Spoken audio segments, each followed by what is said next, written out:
When God takes away your sexual desire, it's not what you think. If you clicked thinking this was about sex, you're not wrong, but it's deeper than you expected. Welcome to the Chosen Bloom. This is more than a channel, it's a sanctuary for the awakened. If you're here, you're not lost. You're being called. There comes a time in your life when something inside you suddenly changes. You don't feel the same. Something that used to burn strong a desire, a hunger is just gone. It doesn't fade slowly like getting older or being tired. It's fast, deep, confusing.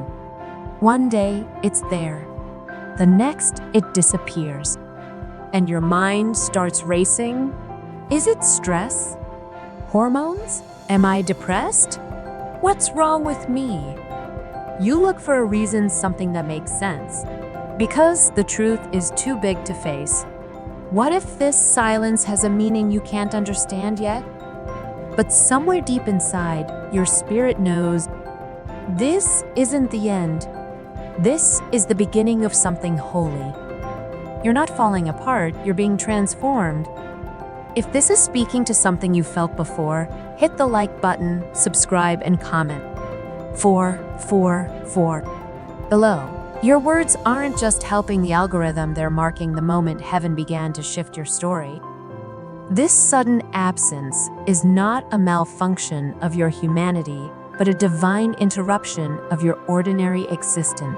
When the Creator prepares a soul for extraordinary purpose, He must first create extraordinary space. The things that once anchored you to temporal pleasures become obstacles to eternal calling. Your sexual desire hasn't vanished because you are broken. It has been suspended because you are being prepared. The silence you feel is sacred. It is the sound of God creating room within you for something your previous self could never contain. This emptiness is not loss, but liberation, a divine clearing away of everything that would dilute the purity of what you're being called to carry. You are not losing your humanity, you are discovering its highest expression. What follows are 9 divine reasons why this shift has occurred, each one a revelation of how heaven works in the hidden places of the human heart. These truths will challenge your assumptions, shatter your limitations, and awaken you to the prophetic nature of your experience. Some will disturb you because they reveal the depth of your calling. Others will free you because they confirm what your spirit always knew, but your mind couldn't articulate. The final reason holds the key to your divine assignment, the purpose heaven has been waiting for you to remember. If your spirit is already responding to these words, you are precisely where you need to be. This moment of recognition is not coincidence, but divine appointment.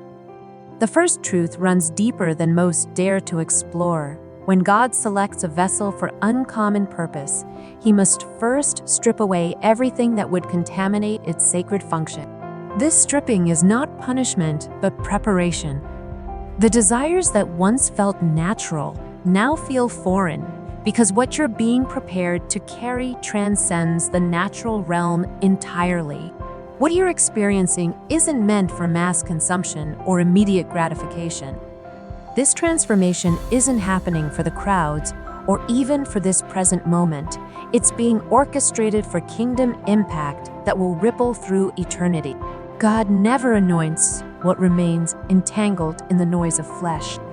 His anointing flows only upon what has been emptied, set apart, and consecrated. Perhaps this is exactly what He's orchestrating in your life right now. This process isn't punishment disguised as preparation. It's the highest form of divine investment.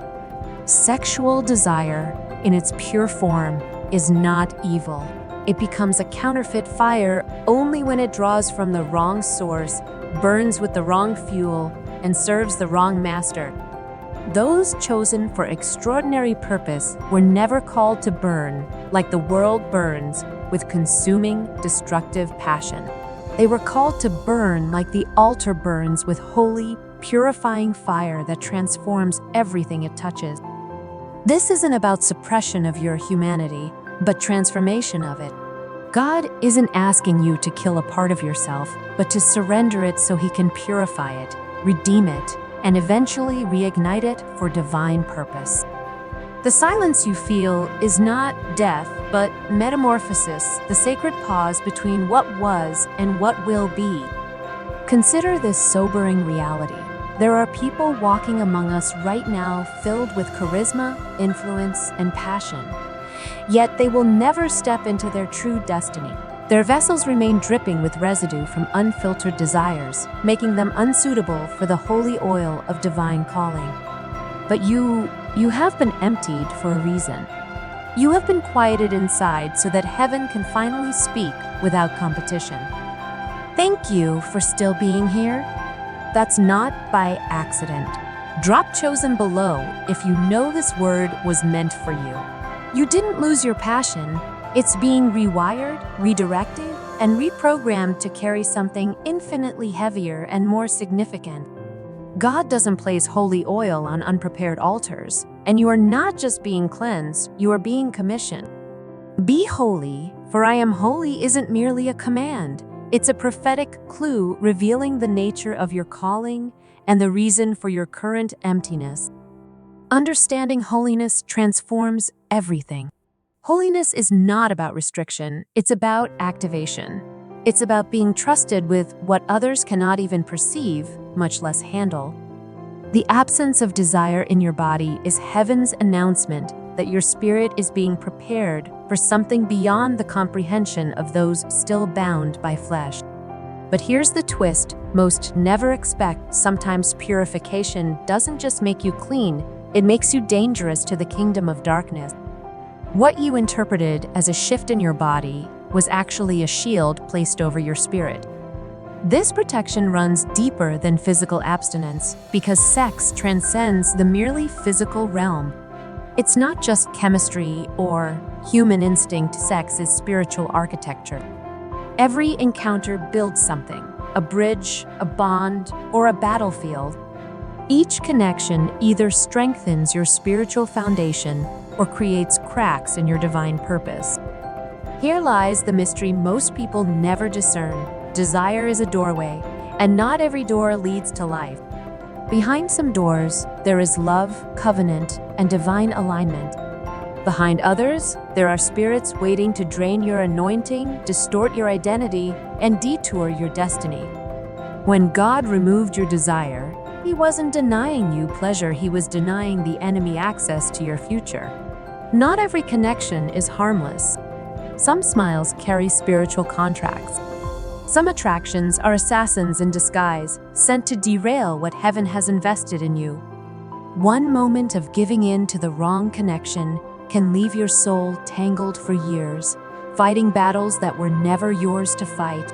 God saw what you couldn't see, the manipulation dressed as romance, the soul ties wrapped in charm, the demonic traps that whispered, "Finally, someone understands me." Let's pause here and ask yourself a question. Chosen one, has God ever closed a door you didn't understand until later? Comment divine interception if you've lived it. Let's continue. So, He did what only a loving father could do. He intervened. He shut the door before you even reached for the handle. What you felt as something missing was actually heaven removing a hidden threat from your path. This is not rejection, it's interception. Your lack of sexual desire right now isn't a deficiency, it's a divine firewall, a supernatural barrier keeping your soul from absorbing energies that would slow your calling, poison your clarity, or completely reroute your life path. Energy transfers are real. When two souls collide, something always gets exchanged: thoughts, emotions, spiritual imprints, and sometimes things far more sinister. But when you've been chosen for extraordinary purpose, there are certain exchanges heaven simply will not permit. You are not just being protected from people, you are being protected from possessions, from spirits hiding within people, from frequencies that carry curses, from pleasure that opens portals to destruction. You didn't lose desire, you gained discernment. This is a power most will never know. because they remain vulnerable to the enemy's most subtle strategy. The enemy doesn't always need to attack you directly. Sometimes all he needs is for you to desire the wrong person at the right time, creating a single moment of vulnerability that derails decades of divine preparation. But heaven said no. The silence you've been feeling isn't emptiness. It's a force field protecting what God is building within you. This moment in your life is not a void, not silence, not punishment. It's a fasting, a divine, holy, and invisible consecration. You see, when God prepares to elevate someone, He doesn't start with miracles. He starts with detachment. Right now, God is detaching you from what once ruled your senses, not because desire is evil, but because appetite must be mastered before authority is given. You're not in a dry spell, you're in a sacred season. Chosen ones are often called into temporary spiritual celibacy, not as deprivation, but as preparation. This silence is the sound of God creating space within you for something your previous self could never contain. Every moment of this emptiness is forming capacity for the fullness that's coming. Chosen one, I'll appreciate that you are still here, still listening. That means you're in it, you aligned with heaven's spirit. Type sacred seasons below if you know this silence has purpose. This celibacy is not denial, it's declaration. God is saying, I'm retraining your hunger. I'm redirecting your cravings not toward what satisfies for a night, but what equips you for eternity. This is not about losing attraction. This is about gaining alignment. He's not removing pleasure, He's reordering priority. The very foundation of your desires is being reconstructed to support the weight of what you're called to carry. Before you can carry glory, you must learn to live unmoved by the flesh. Before you can speak to nations, you must prove that your spirit leads, not your impulses. This is fasting of the soul, and it's invisible to others. They won't understand why you're no longer interested, why you no longer chase, flirt, or fantasize like you used to. They'll interpret your transformation as loss, but they cannot see the spiritual reality unfolding within you. In the spirit realm, there's a silence forming around you, not the silence of death, but the silence of a quiet fire. A new frequency is emerging. You are learning to feed from heaven instead of earth, to draw satisfaction from the eternal rather than the temporal. That lack of desire is not weakness, it's strength under divine control, power being held in reserve for its appointed time. When you stop reaching for what once satisfied your flesh, you start becoming dangerous to darkness. The enemy loses his primary access point to your soul. The very thing that once made you vulnerable now makes you formidable because a person who cannot be seduced cannot be controlled. You're learning to fast from temporary flames so you can walk in eternal fire. Here's the mystery: many people fast from food, some from media, but very few are chosen to fast from desire itself. Only those whom heaven wants to entrust with pure power receive this calling. You are being emptied, not for deprivation, but for divine infilling, prepared not for less, but for infinitely more. You're not just enduring a quiet season, you're being trained to hunger for what cannot be corrupted. When that hunger finally awakens, it won't be for pleasure, it will be for purpose. This is exactly what the enemy fears most: a vessel with nothing to prove but everything to release. A soul that has learned to draw from the source that never runs dry. What comes after this fasting season reveals just how rare your calling truly is. What if what you've been calling loneliness is actually a sacred invitation? What if God hasn't removed intimacy from your life but is redefining it entirely? There are moments when the Spirit doesn't just whisper, He pulls. He removes, He separates, not to punish, but to possess completely. There exists a kind of intimacy that no relationship can give you, no touch can simulate, no connection can replace. It's called divine intimacy, and it's reserved for those God wants to dwell inside, not just walk beside. When he silences your longing for earthly affection, it's not rejection, it's a calling deeper. He's saying before you share your soul, let me fill it. Before you love another, let me show you what eternal love feels like. Only those who have loved God first can love others without conditions, without idolatry, without confusion, without need. You're being drawn into the secret place, and that place isn't crowded. It's not noisy, not flirtatious. It's raw, holy, surgical, beautiful. You were never meant to seek intimacy from the world before experiencing it with the one who created your soul. Now God is reclaiming his place, not just in your life, but in your affections. He's jealous for your heart, and this jealousy is not possessive, it's protective. It flows not from insecurity, but from divine right, because you were his before you were anyone else's. Your heart was never meant to be handled by untrained hands. So he removed the longing, not because he doesn't want you to connect, but because he wants to connect with you first. He wants to teach you what it feels like to be seen fully, to be loved without agenda, to be touched in places no human can reach. This removal is divine education, a masterclass in what love actually looks like when it's pure, unconditional, and eternal. This isn't isolation, it's intimacy beyond the veil. He's wooing you into a relationship where your value isn't based on attraction, performance, or approval, but on presence alone. In his presence, you discover worth that doesn't fluctuate with circumstances, love that doesn't demand conditions, and acceptance that doesn't require perfection. This is the foundation every future relationship must be built upon. Once you've tasted divine intimacy, you can never again settle for emotional scraps. You will never again chase empty hands or beg for attention from broken people. The counterfeit becomes obvious when you've experienced the authentic. Your standards don't just rise, they transform entirely, because you now know what it feels like to be completely known and completely loved simultaneously. You've been chosen to carry a love that doesn't just comfort, it transforms. That kind of love must be received before it can be given. Right now, you're not being kept from love. You're being consumed by it from the inside out. Once this season completes its work in you, you won't crave connection, you'll carry it.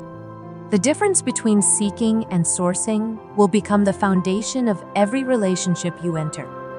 But what happens when you've been set apart for that level of intimacy and the world still tries to pull you back? This is where the next revelation begins. Look around. What do you see? A world addicted to stimulation, chasing pleasure like it's salvation, calling lust love and emptiness freedom. Everywhere you turn, it's the same song. Follow your desires, do what feels good, feed the flesh, starve the soul. But what happens when your desire disappears? What happens when the thing the world worships suddenly stops stirring inside you? Let me tell you what it means. You've been set apart, not abandoned, consecrated, not cursed. When God wants to use someone to confront the current of a generation, he first disconnects them from its power. That's what's happening to you. The system lost its grip on your soul. You're not moved by what moves the crowd anymore. You're not impressed by what impresses the masses. While others are intoxicated by appearance, you crave alignment. While the world is screaming for attention, your spirit is yearning for assignment. Your lack of desire isn't weakness. It's a prophetic symptom, proof that God is rewiring you from within. You're being upgraded from reactor to reformer. Chosen ones don't blend in, they break cycles. They interrupt generational patterns. They walk into rooms and shift the atmosphere without saying a word. But to carry that kind of authority, you must first be freed from the very thing that controls everyone else. You can't be driven by the same impulses as everyone else. You can't crave what they crave or chase what they chase. So heaven stepped in and removed the bait, the very thing the enemy has been using to trap and seduce generations. God just ripped it out of your appetite. You're no longer seducible because you've been sealed, marked by fire, chosen for confrontation. This world is loud, but you've been taught silence. This world is thirsty, but you've been satisfied in secret. This world is obsessed with being wanted, but you've been called to be holy. You're not just different, you're dangerous to every spirit that thrives in lust, addiction, and confusion. You are walking proof that it's possible to live above the system and still burn with purpose. That's why the enemy hates you, because you're not enslaved. You are free in a way the world doesn't understand, and your freedom threatens the very foundation of his kingdom. But this is only the halfway point. The second half of this revelation goes even deeper into healing, identity, and destiny, revealing one hidden reason that could change how you see your entire past. What's coming next will reveal the war you didn't even know you survived. Not every desire comes from passion. Not every craving is rooted in love, and not every fire inside you was placed there by God. Some desires were born from wounds, not will, not calling, not design, but pain. When God begins to remove those desires, you may feel confused, disconnected, even ashamed. But what's really happening is that God is reaching down into the places no one else sees, the hidden chambers of your heart, where trauma masqueraded as preference, where woundedness disguised itself as passion. He's beginning a healing process that words could never fully explain. The truth is, many people learn to associate love with pain, touch with abandonment, desire with validation. They weren't pursuing pleasure, they were chasing worth, trying to feel alive, trying to be seen, trying to reclaim something that was stolen from them in moments they never chose to experience. The hunger wasn't for connection, it was for confirmation that they mattered. That might be your story too. Maybe your desire wasn't natural, it was survival. Maybe you gave yourself away not because you wanted to, but because you didn't know you had value unless someone else wanted you. The craving wasn't for pleasure. It was for proof that you were worthy of love, attention, consideration. But God is undoing all of that. He's not taking your desire to punish you. He's taking it because it wasn't truly yours to begin with. It was planted by trauma, shaped by rejection, fueled by memories you never chose to carry. These desires were born from wounds that whispered lies about your worth, your value, your need to earn what was already yours by divine right. Now God is saying, you don't need this anymore. You don't need the fake high. You don't need the hollow validation. You don't need to use your body to prove your soul deserves love. You are already loved. You are already chosen. You are already whole. This removal isn't about morality. It's about healing at the root. God is reaching into your memories, into your teenage years, into that moment you never talk about, and He's saying, enough. This is where the pain ends. This is where the confusion breaks. This is where the real you rises. The removal of your desire is not rejection. It's resurrection of your true self. This is a rescue mission. He's not just silencing urges, He's breaking chains and restoring your identity in ways no person, relationship, or experience ever could. Once the wound heals, you'll realize you were never unlovable. You were just lied to. Now you're finally starting to remember who you were before the pain spoke for you, before trauma became your translator. But what happens when healing gives way to revelation? When your silence becomes a mirror and you finally see who you really are. That is what we'll confront in the next chapter, and it will change the way you see your reflection forever. Sometimes the greatest revelation doesn't come when something is added to your life, but when something is taken away. In your case, God didn't subtract desire to punish you, He did it to reveal you. The real you. The one the world never taught you to see. For too long, your identity has been buried beneath impulse, expectation, and confusion. For too long, your reflection has been distorted by what culture says you should feel, want, and chase. But now God is clearing the fog, not just to change your behavior, but to awaken your birthright. You are not defined by your urges. You are not your cravings. You are not your moments of weakness. You are eternity wrapped in skin. You are a spirit before you are a body. You are divine purpose, walking in human form. When God pulls back the veil of fleshly desire, it's not just to discipline you, it's to show you what's underneath, what's been there the whole time. Beneath the noise of wanting, beneath the chaos of craving, beneath the confusion of cultural conditioning, there is a you that has never been touched by trauma, never been defined by desire, never been limited by flesh. This is the you that heaven sees, the you that was chosen before the foundation of the world. But this true self has been covered by noise, the noise of flesh, the noise of culture, the noise of wounded desires. Now heaven is holding up a mirror and asking, can you see it now? The royalty, the radiance, the prophetic signature on your life? The reason you've always felt different, misunderstood, unmatched is because you are. This absence of desire you've been feeling isn't emptiness, it's identity activation. God is silencing the voice of the flesh, so the voice of the spirit can finally speak louder, clearer, stronger. And that voice is saying, you were never created to be driven, you were created to lead. You are not a prisoner of passion, you are a carrier of presence. You are not here to survive temptation, you are here to expose it.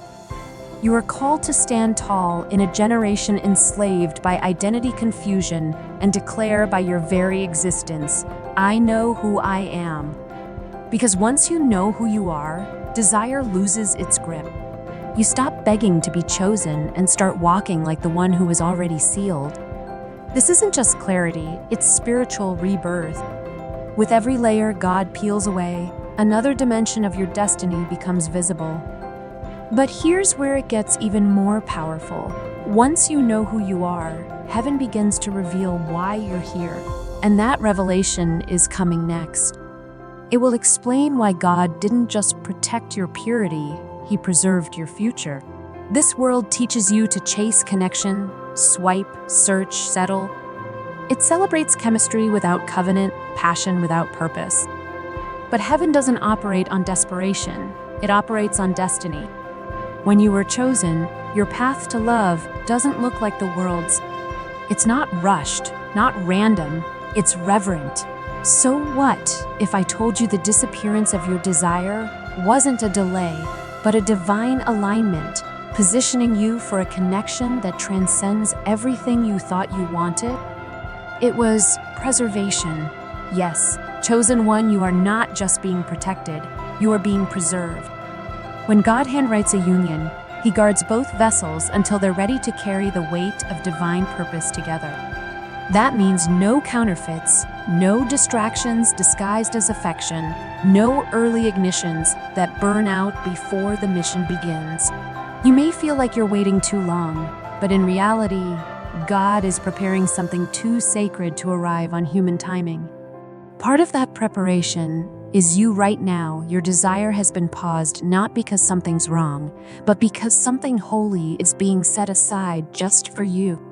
Heaven is not just aligning your path, it's aligning your person. Someone who carries the same fire, the same clarity, the same call.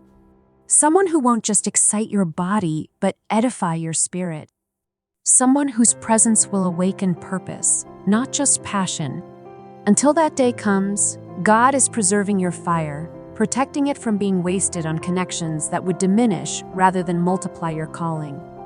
When two chosen ones unite, it's not just romance, it's revelation. It's warfare, it's legacy, it's kingdom advancement.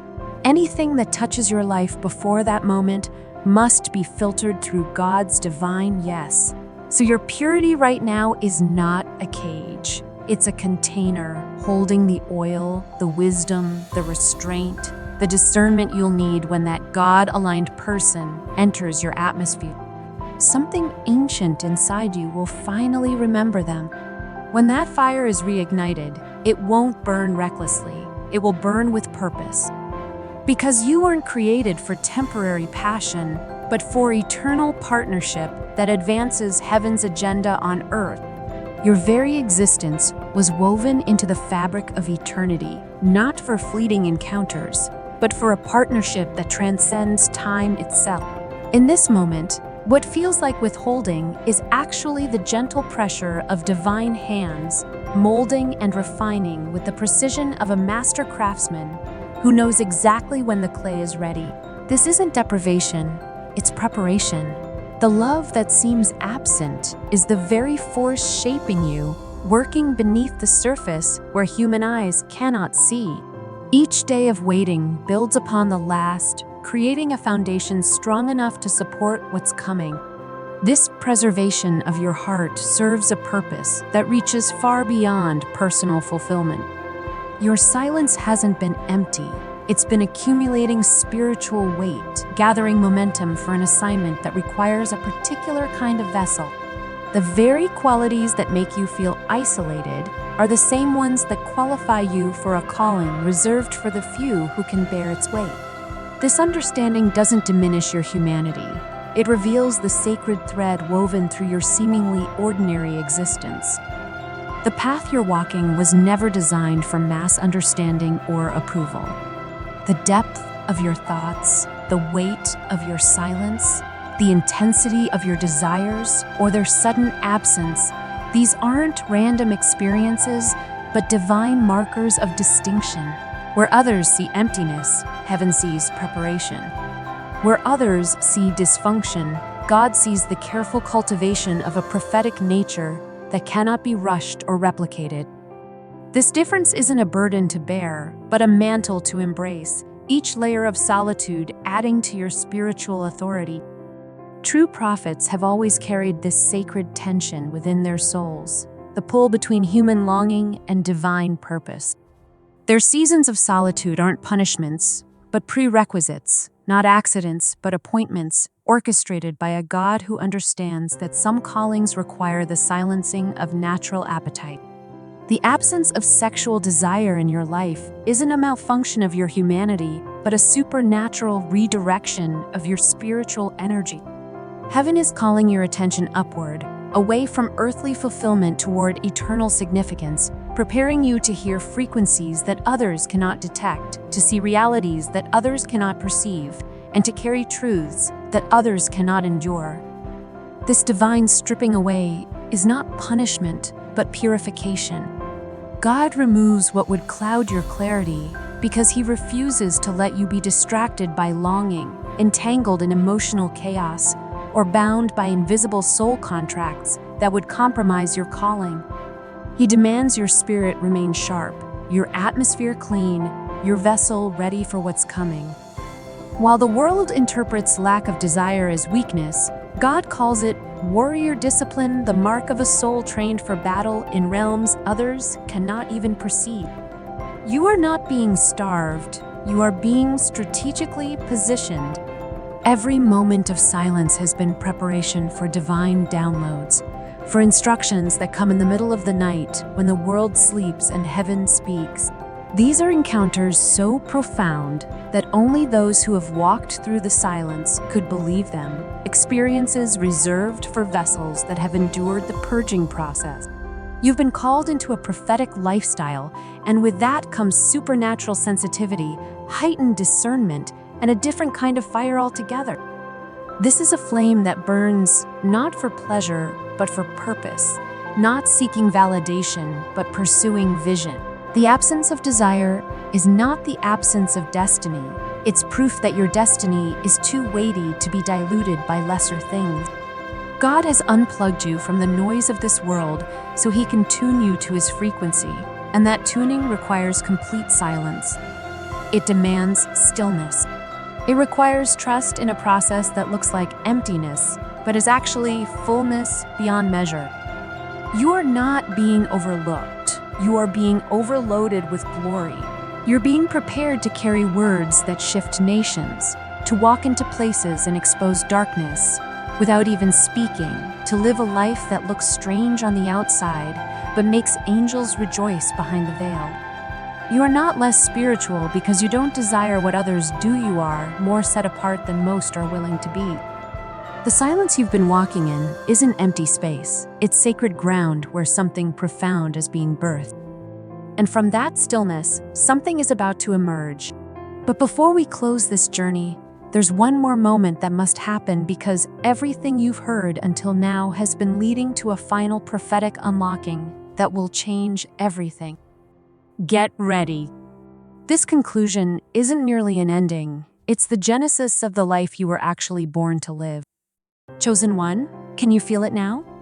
That stillness inside you was never the absence of life, but the very presence of God building something eternal within your soul. You were never losing fire. You were being refined by it, purified in the furnace of divine purpose, until only what is unbreakable remained. Every unanswered question that tormented your nights, every silent season that made you wonder what was wrong with you, heaven was whispering a different truth entirely. Nothing is wrong. Something holy is being awakened.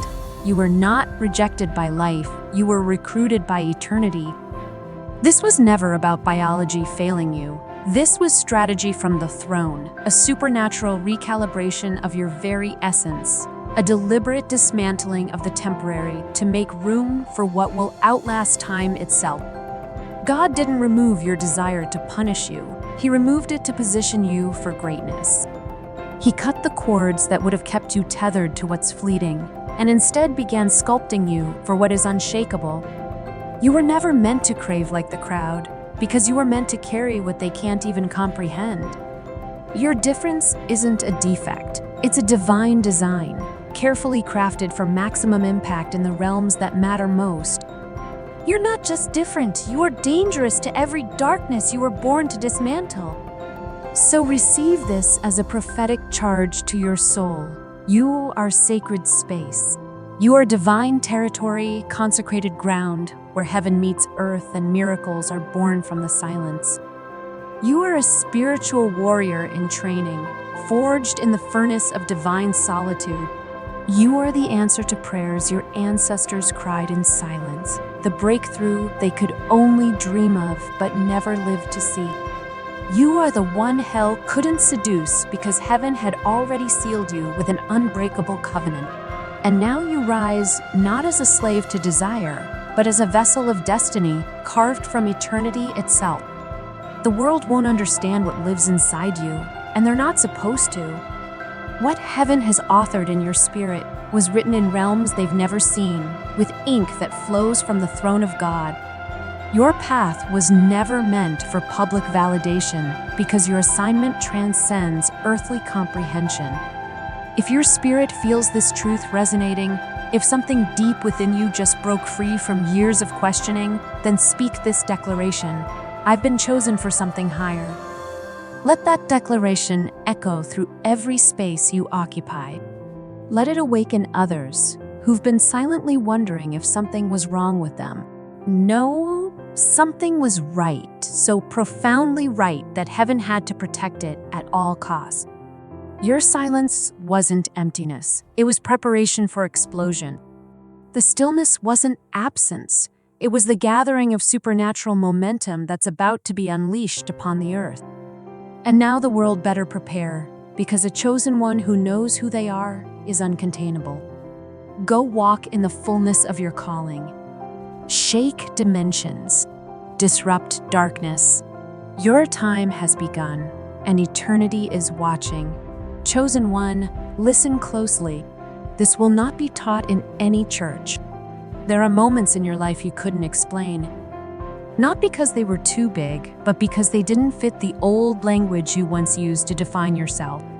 That season, when everything began to unravel, not through chaos, but through a quiet disassembly.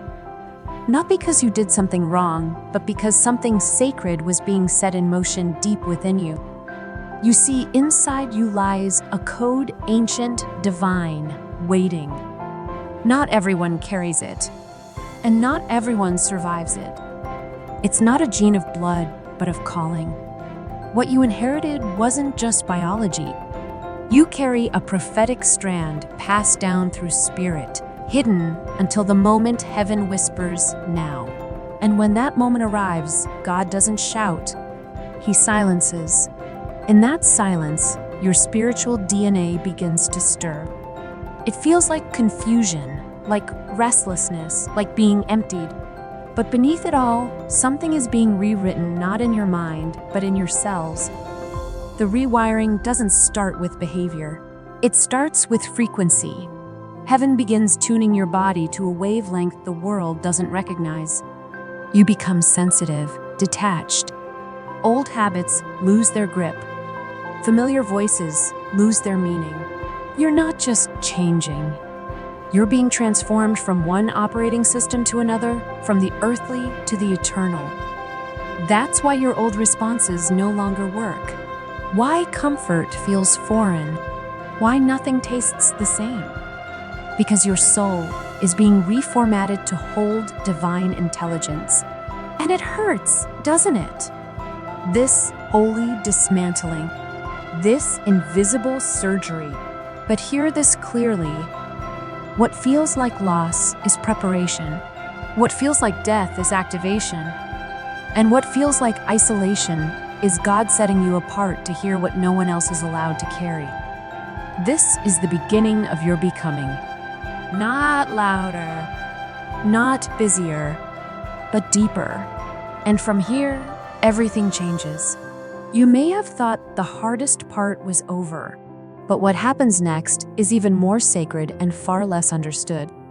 Once the body begins to align, the soul follows. But this isn't the kind of change you can chart or measure. This is an unlearning, a holy uninstalling. God begins rewriting the very language your soul responds to. Everything you once used to interpret reality, fear, defense, comparison, proving, pleasing, He starts deleting them one line of code at a time. It can feel like your personality is unraveling, and in many ways, it is. Because so much of what we called identity was really just our survival script. But chosen one, God isn't interested in refining your mask. He's interested in restoring your original design. So He doesn't just delete patterns, He installs eternity. He replaces reaction with discernment. He exchanges striving for surrender. He trades anxiety for awareness and impulse for alignment. And here's where the mystery deepens. The spiritual software update doesn't only happen while you're awake. Often, the most profound changes happen in the stillness of sleep. When your spirit is open and heaven is free to move without interference, dreams become downloads, rest becomes restoration, and silence becomes scripture not written on paper, but etched into your inner world. This is why the journey feels like loss, because what's leaving was never truly you, and what's arriving doesn't always come with comfort. But this is resurrection, not in the body. In the code of the soul, you begin to feel the difference. You don't just act differently. You interpret reality through new eyes. You don't chase purpose, you carry it. You don't react, you recognize. Because your system is no longer operating on fear or formula. It's running on heaven. And the but transformation doesn't stop at your soul. Because the glory you're being prepared to carry needs a vessel that can hold it. Heaven doesn't pour eternity into anything unready. So once the rewiring begins and the soul starts to shift, your body, the very structure of your being, is brought into process. And that process is exact. It is sacred. It is not rushed. It moves in 4 distinct stages: emptying, cleansing, filling, sealing. The emptying comes first, often brutal, often misunderstood. It looks like loss, like disorientation, like being stripped of things you thought you needed. But really, it's the clearing of space. God cannot fill what is already full, even if it's full of good intentions. Then comes the cleansing, not just of the flesh, but of memory. Trauma, attachments, agreements you didn't even know you made all rise to the surface. Not to shame you, but to release you. And just when you think you've reached your limit, filling begins. Not all at once. Not with fireworks, but with weight, with clarity, with divine instruction so subtle, you only notice it by how your hunger shifts. Your appetite changes. Not just for food, but for energy, for noise, for people, for pace. And finally, when the inner structure is stable enough, comes the ceiling. God locks in what was poured, not to hide it, but to preserve it, so that what's in you can't be stolen, manipulated, or drained by the wrong environment. Chosen one, this is why your body has felt like it's in conflict with itself. Why you've been tired, heavy, or even trembling during prayer or silence. Because your nervous system is being recalibrated to handle the voltage of divine frequency. You were never meant to live ordinary, and ordinary vessels crack under the pressure of extraordinary purpose. But you are being made into something other, not just a person with purpose, but a container of presence. And what he's preparing you to carry next will require everything he's been deconstructing. Once the vessel has been sealed, something subtle but irreversible begins to happen. You don't just believe differently, you vibrate differently. The shift isn't loud, but it's real. It shows up in the way rooms feel, in the silence between conversations, in how certain people grow distant or unsettled without knowing why. Because chosen one, you are now resonating on a heavenly frequency. And not everyone can interpret that signal. This is why you felt the isolation. Not punishment. Resonance mismatch. You've been tuned to pick up whispers from a higher realm. And suddenly, surface-level noise no longer satisfies. But there's more to it than just discomfort. Your frequency becomes a disruptor. It exposes shadows. It disturbs what has learned to live unbothered in spiritual silence. People may not know why they resist you. They just feel something shift when you're near. Not because you speak louder, but because your presence now carries weight that wasn't there before. And here's the sacred truth most won't tell you: the frequency you're vibrating at is noticed in the spirit realm. Angels begin to align. Assignments start shifting, but so does resistance. Because this kind of transformation sends a signal that hell cannot ignore.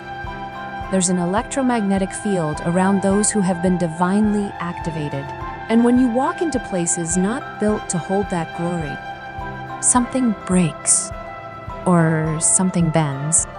This is why warfare intensifies after revelation. Because now, you're no longer just aware you're transmitting. You become a living frequency of heaven. A disturbance in the patterns of darkness. A beacon for the next thing God is about to do. And yes, it's weighty. But it's also proof that the process worked. You were never just called to believe. You were called to become.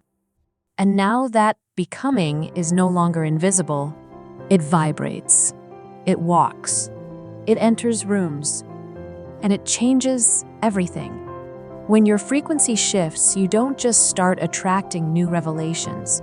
You start attracting new resistance. Because now, heaven can trust you with more. And so, hell begins to target more precisely.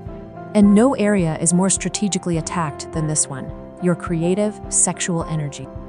But chosen one, you need to understand something that most were never taught, not in church, not in school, not even in the silence of their own seeking. Sexual energy is not merely desire. It is creative power, the raw spiritual material from which purpose is made visible.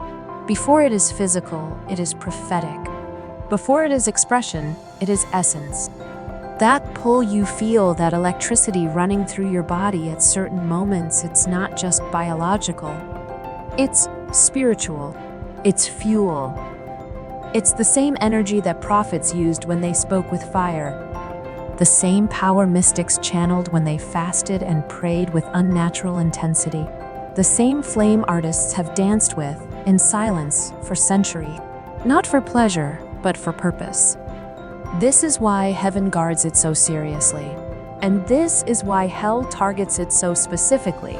Because if the enemy can't shut down your purpose, he will try to bleed out the power behind it. Not through destruction, but through distraction. This is the untold truth. Every chosen one, once activated, becomes magnetic. Your light draws attention. Your presence awakens desire in others, not just emotional, but energetic. And if that power isn't understood, it becomes misdirected. Not because you're weak, but because you're wired for creation.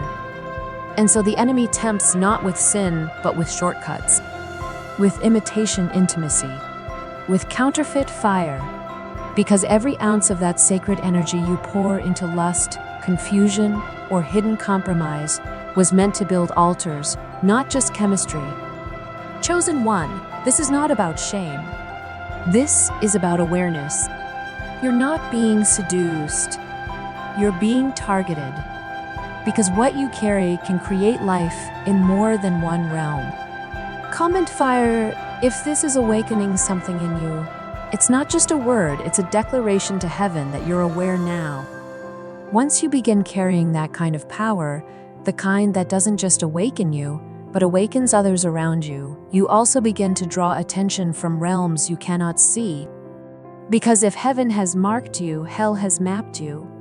The enemy does not waste energy on the indifferent. But the moment your vessel becomes a conduit for divine creativity, you are assigned opposition.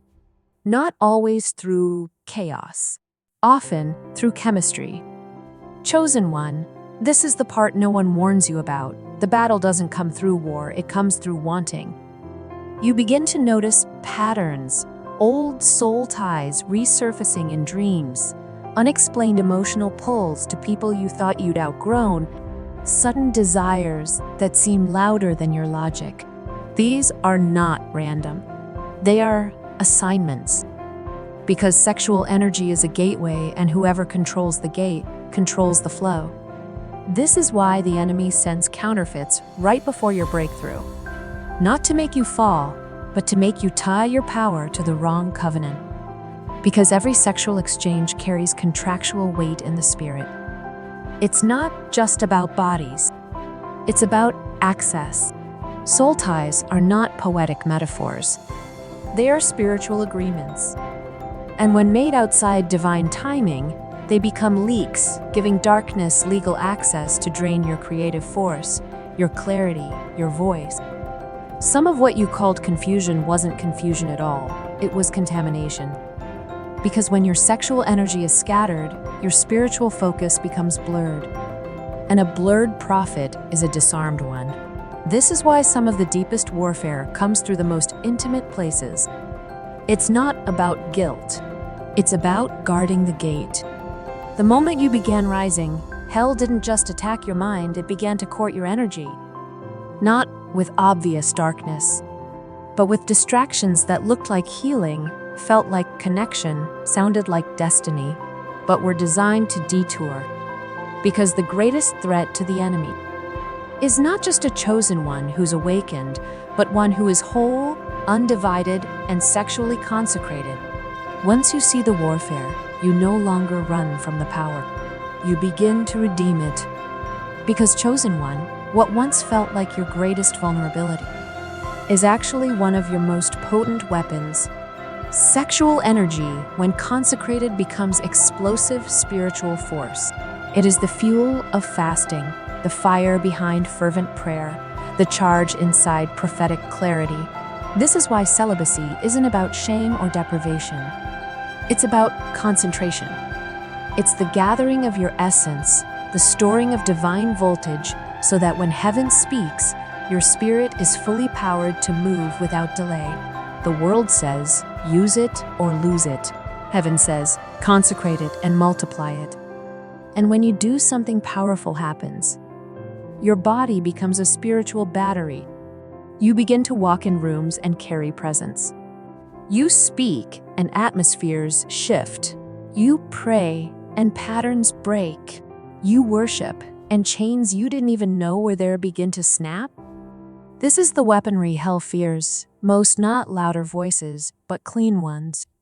Not greater gifts, but undefiled vessels. Because purity is not passivity. It's power under command. Transmuted sexual energy breaks generational curses. It restores bloodlines. It reclaims ground that has been lost for centuries. And here's the mystery: few understand, every act of restraint becomes a deposit in the spirit.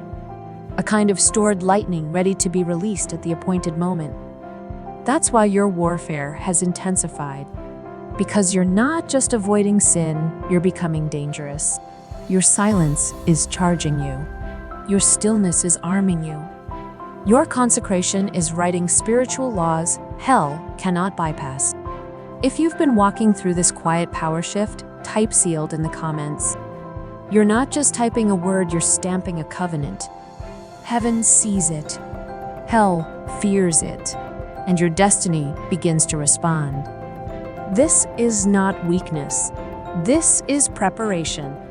And when God is ready to release what's been building inside you, nothing and no one will be able to contain it. Once the fire has been contained, God begins to restore its original purpose.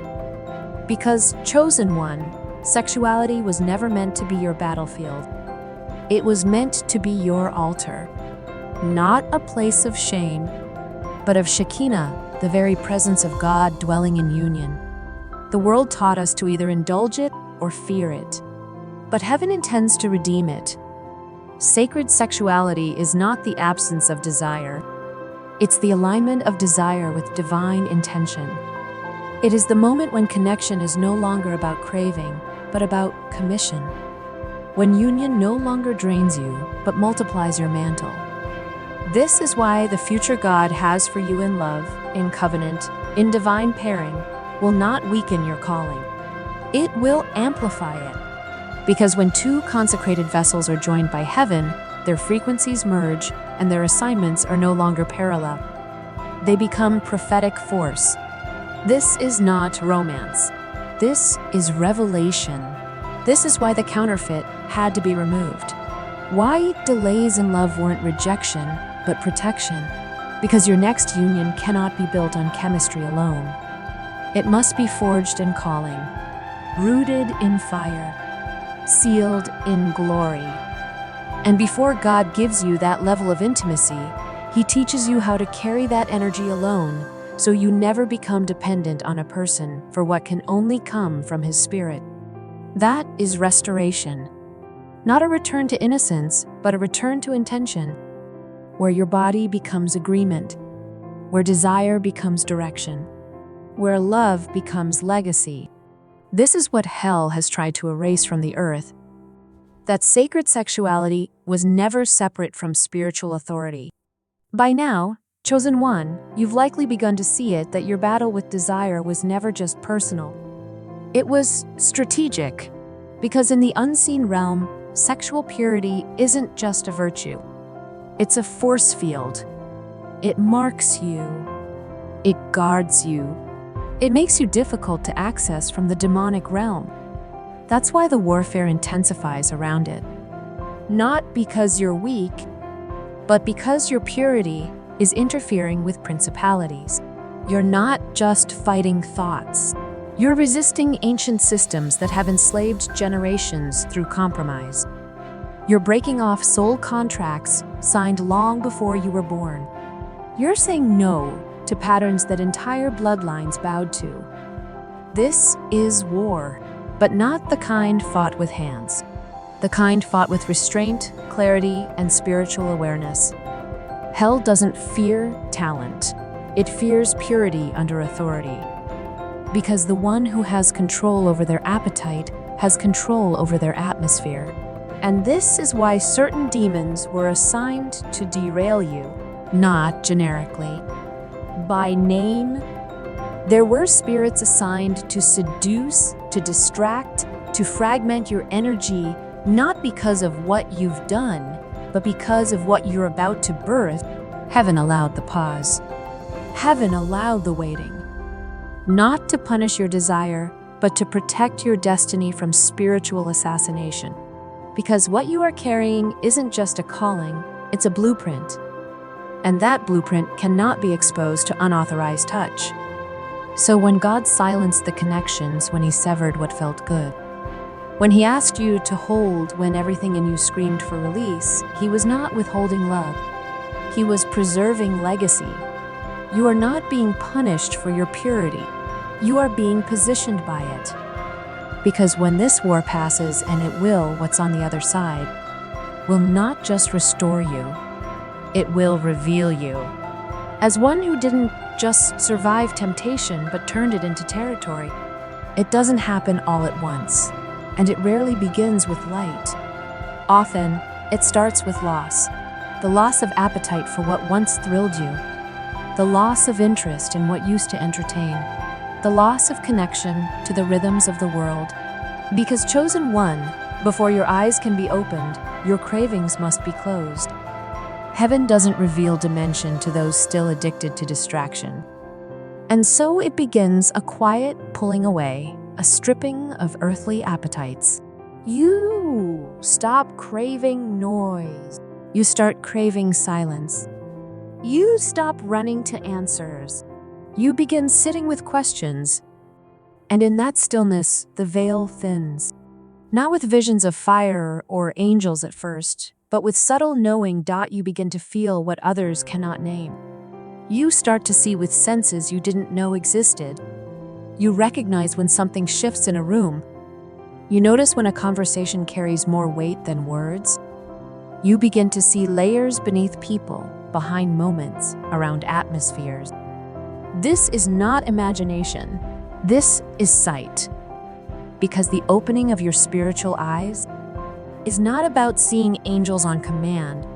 It's about learning to interpret what the Spirit is always broadcasting. It's a rewiring of perception, not just seeing more, but seeing differently. That's why many feel like they're losing touch with reality during this process. Because in truth, you're gaining access to a more real one. The natural world begins to look flat, predictable, coded, but the spiritual realm starts to shimmer through. Colors deepen. Sounds shift. Time bends. You wake up from dreams that felt more real than your waking life. This is the beginning of prophetic sight, and it only comes after the cleansing. God doesn't give this level of vision to those who will use it for validation. He gives it to those who have been emptied enough to see clearly. And now you're beginning to see what's always been there, but only now do you have the eyes for it.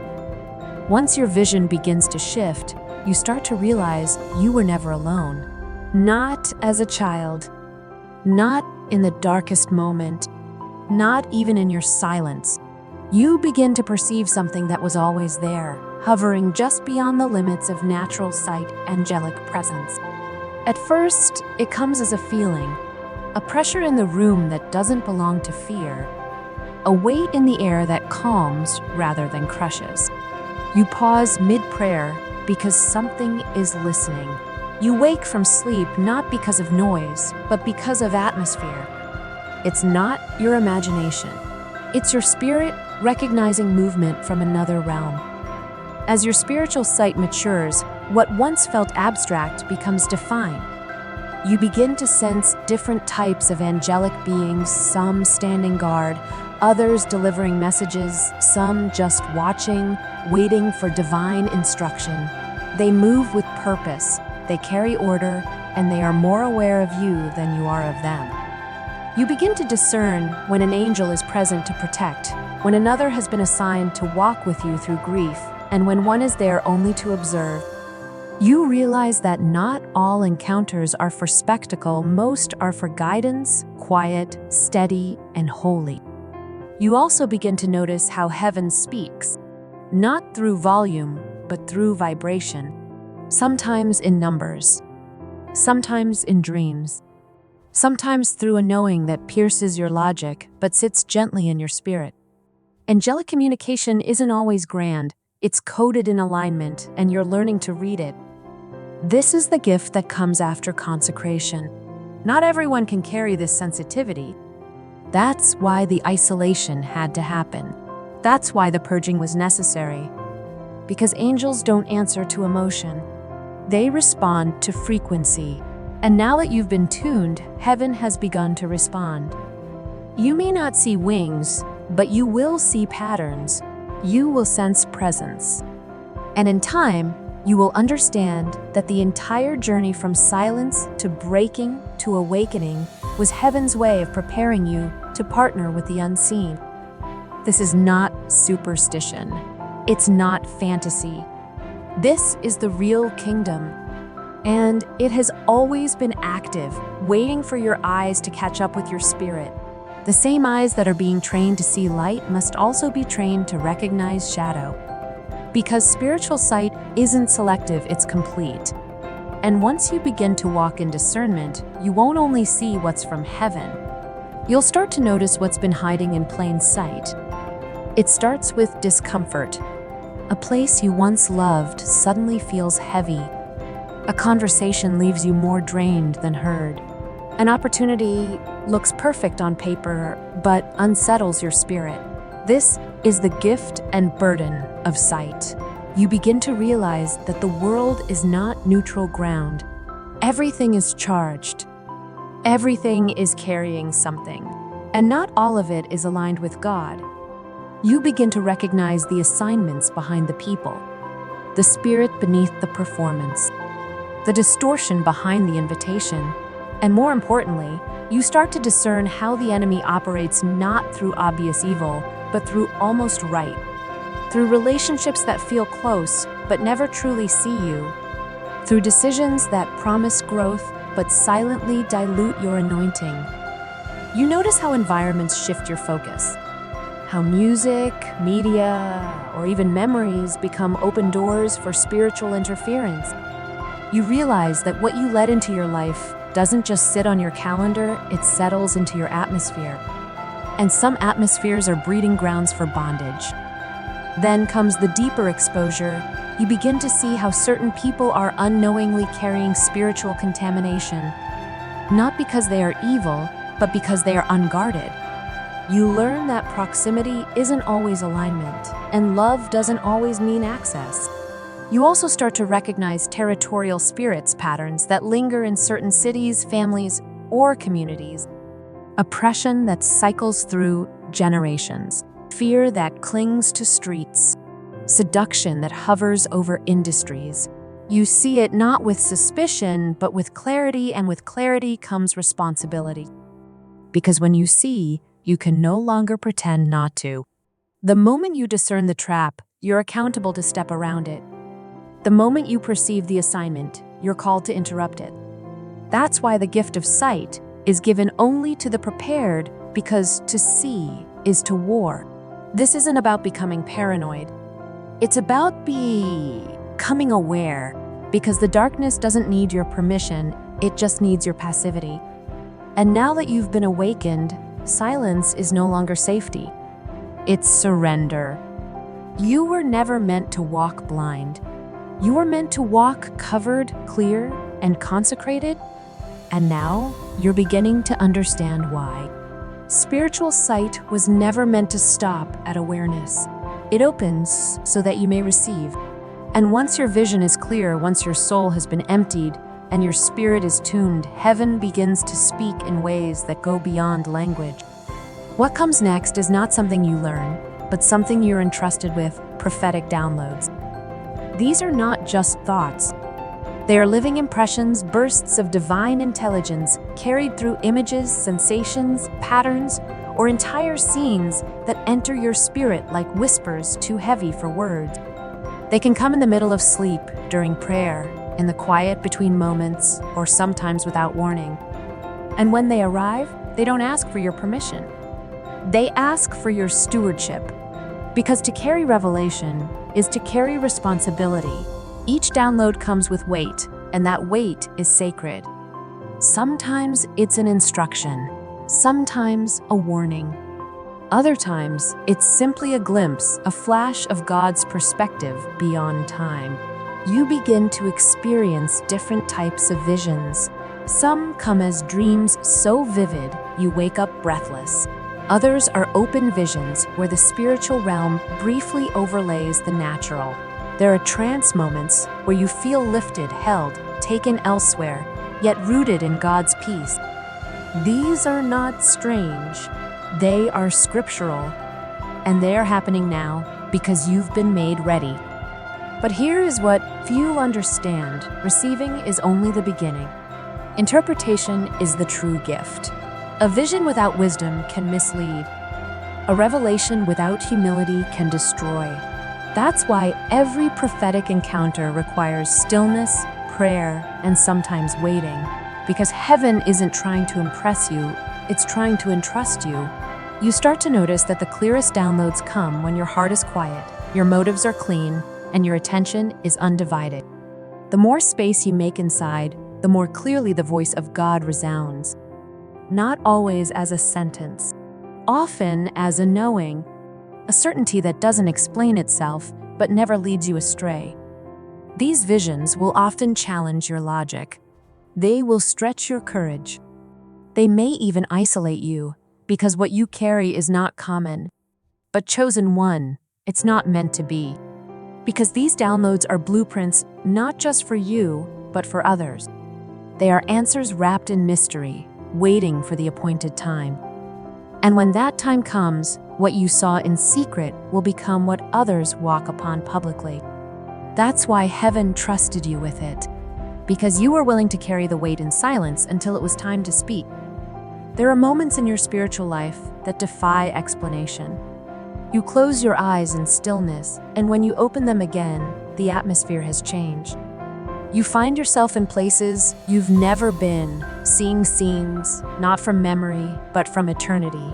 It feels like time bends, like reality expands, like heaven reaches into earth and wraps itself around your spirit. This is not imagination. This is dimensional travel. Chosen one, when your inner world is purified and your spiritual frequency is aligned, God begins to take you places no plane or passport could reach.